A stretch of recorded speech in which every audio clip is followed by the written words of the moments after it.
playing Thena, Angelina Jolie.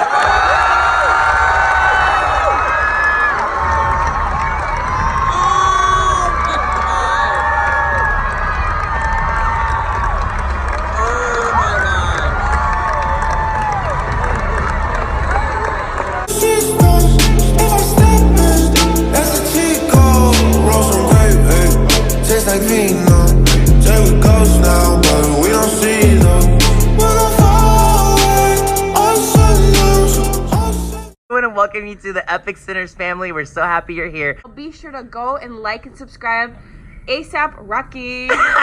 Today's video is all about the secrets the Marvel reveal in Hall H of Comic-Con 2019. This is so exciting. We all got to experience Comic-Con this weekend, which is incredible. Marvel revealed as the phase 4 future plans for where they're taking this Marvel universe. And now you get to know what happened inside Hall H, which, by the way, people waited like a day and a half to get in there.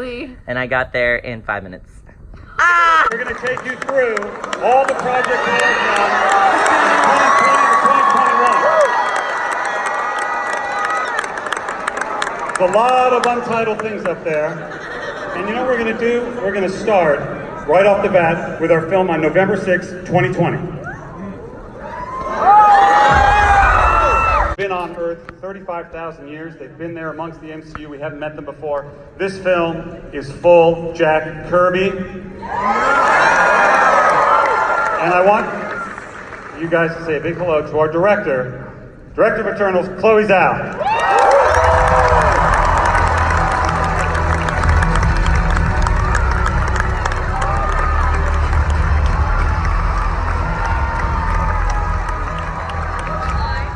Richard, can you tell us who the Eternals are and what role your character plays within that? The Eternals are a race of immortal aliens sent to Earth by the Celestials to protect humankind from the Deviants. And I play Icarus, who is the sexiest of the most powerful. Films in the past. With this film coming from a different angle, is your approach to this film going to be any different? Oh, I'm gonna. I'm so excited to be here. I'm gonna work 10 times harder because I think what it means to be a part of the MCU, what it means to be an Eternal, to be a part of this family. I know what we all need to do. We have all read the script. We all know what the task ahead is, and we know what you deserve. So we are all going to be working very, very hard. So I am in training. I'm thrilled. Thank you so much.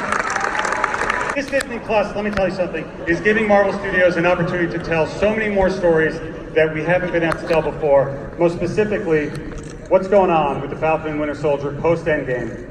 Ladies and gentlemen, Anthony Mackie and Sebastian Stan.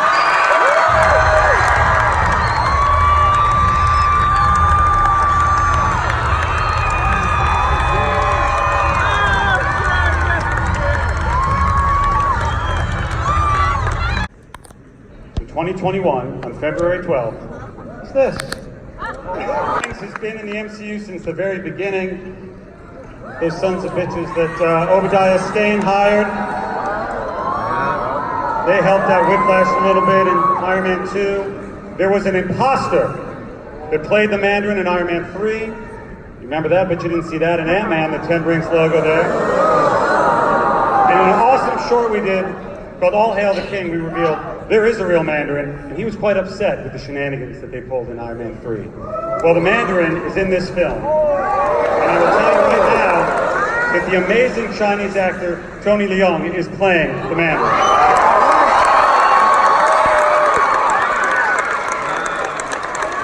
Also joining the cast of this film is the incredible Awkwafina.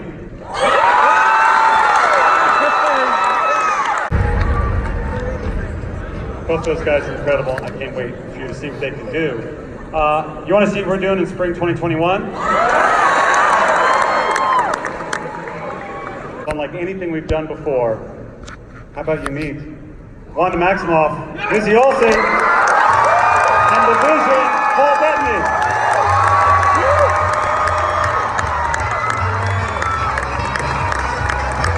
exciting and different and strange that show is going to be. Speaking of exciting, what we're working on also for spring 2021 needs no introduction, but we'll give him an introduction anyway. It's coming to Disney Plus, and I know what you're saying. Didn't I see Loki die in Infinity War? You did, but what else did you see in Endgame? What happened to Loki? This series will tell you what happened to Loki right after that. He goes to a number of places. I don't want to spoil them, but I will spoil the first place he went. He came to Hall H. Ladies and gentlemen, Tom Hiddleston.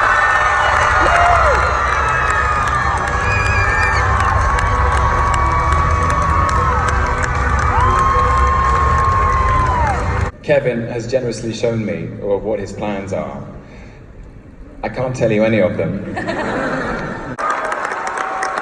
Just because Quentin Beck makes up lies about the multiverse doesn't mean it isn't real. Doctor Strange in the Multiverse of Madness. Say hi to the director, Scott Derrickson.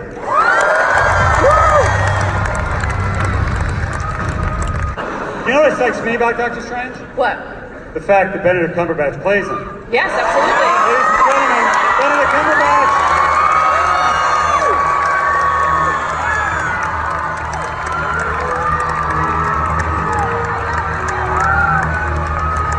So much as a sorcerer, but also as a man. Yeah. So what's next for him? Just easy softball questions. I think, yeah, just some, home economics and cooking, knitwear, and a kind of crazy line in horror. Look, I'm really excited to be at the dawn of this project, and I think it's vital to maintain the integrity of humor and stuff that we had in the first film, but with this twist of horror, which I think will really have people gripped. Is that twist of horror going to change any way that you approach him as a character at all, or? He'll be facing unexpected things. I think he'll be in a position, rather like the audience, of not knowing what's coming at him. There was a lot of authority to his character, I thought, in the Avengers iterations and even in Thor as well. So we're going back to kind of try to destroy him a bit, I think. The events that you will see Wanda go through in the WandaVision epic series will be reflected and tied directly into Doctor Strange in the Multiverse of Madness. Goes. Now, the next thing we're going to talk about is for summer 2021, and it's something that Marvel Studios has never had an opportunity to do before.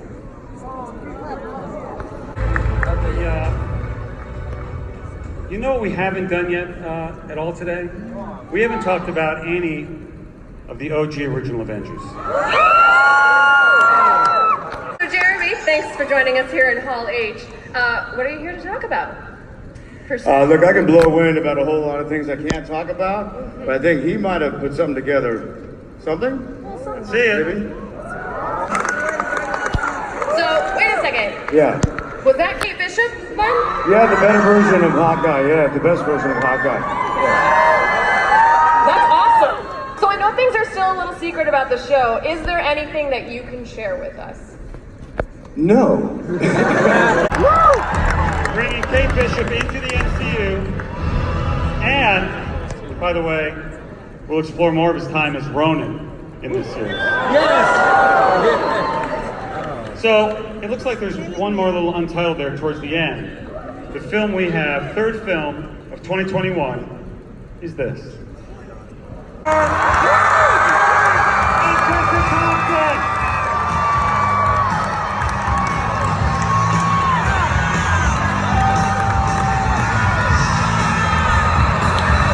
There's only one person who could play that role. Only one. If she's here, yes. And introduce her to you now. Please welcome to the stage, Natalie Portman.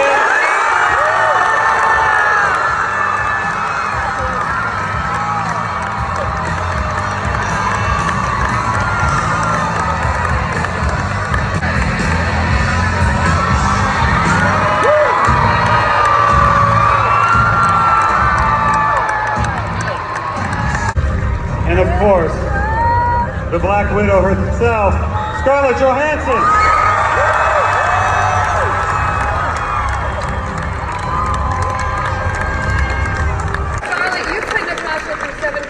over the last 10 years. What are you excited for fans to discover about Natasha this go around?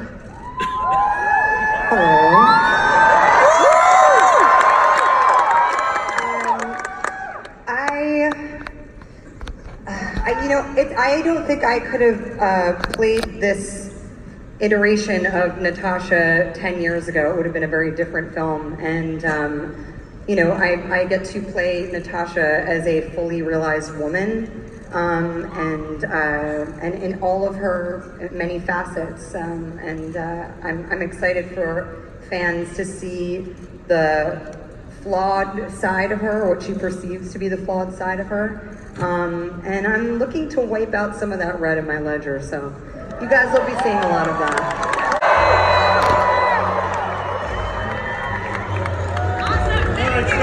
Let's see that timeline. Let's see that timeline on it one more time.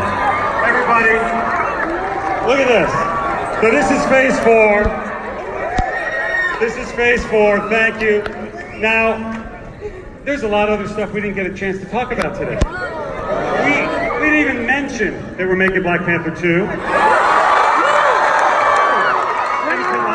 We didn't mention the fact that Guardians of the Galaxy 3 is coming. We didn't have time to talk about Captain Marvel 2.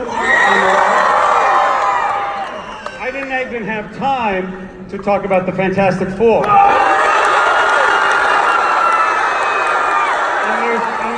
And there's no time left to talk about mutants. But you know what? All that stuff's been rumored. You've heard about rumors. But I want to leave you today with one more thing that I don't think has been rumored about. Ladies and gentlemen, 2-time Academy Award winner, Mahershala Ali. That's time. Love you. Thank you.